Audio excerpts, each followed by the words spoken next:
Imekuwa afueni kwa Tundu Lissu baada ya kuombewa msamaha hadharani. Hujambo na karibu kwa taarifa zetu za Kenyascope. Tanzania imeshuhudia tukio linalozua mjadala mkubwa baada ya mwanasiasa maarufu na makamu mwenyekiti wa Chadema Tanzania Bara Tundu Lissu kuombewa msamaha hadharani na baadhi ya wananchi pamoja na viongozi wa dini.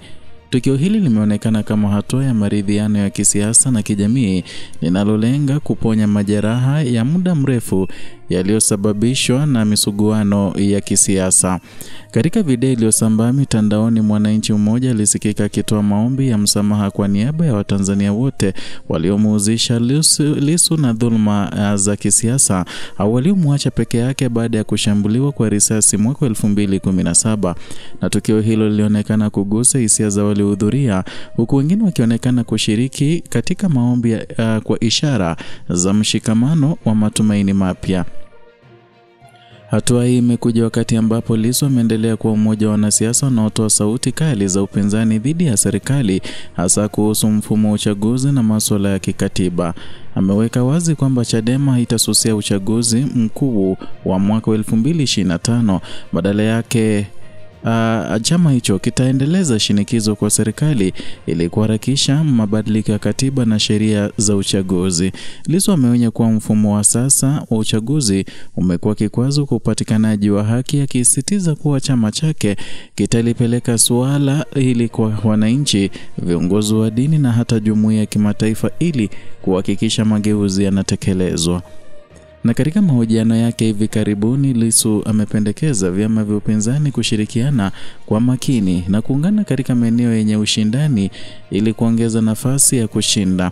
Ameeleza wazi kuwa vyama vinavyoweza kuendesha kampeni kwa ufanisi ni viwili, ambavyo ni CCM na Chadema, ukiona vingine kama vyama visivyo na nguvu wala uwezo wa kuleta ushindani halisi.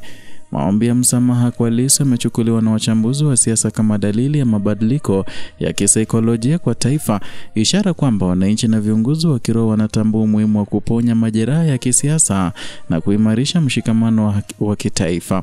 Hata hivyo, bado kuna changamoto nyingi zinazokabili siasa za Tanzania, zikiwemo haki za binadamu, uhuru wa vyombo vya habari na upatikanaji wa uchaguzi ulio huru na wa haki. Tukio hili linaweza kuwa mwanzo wa sura mpya kwa safari ya kisiasa ya Lissu, pamoja na majeraha aliyopitia yamebaki kuwa ishara ya matumaini kwa wafuasi wa demokrasia na haki nchini Tanzania.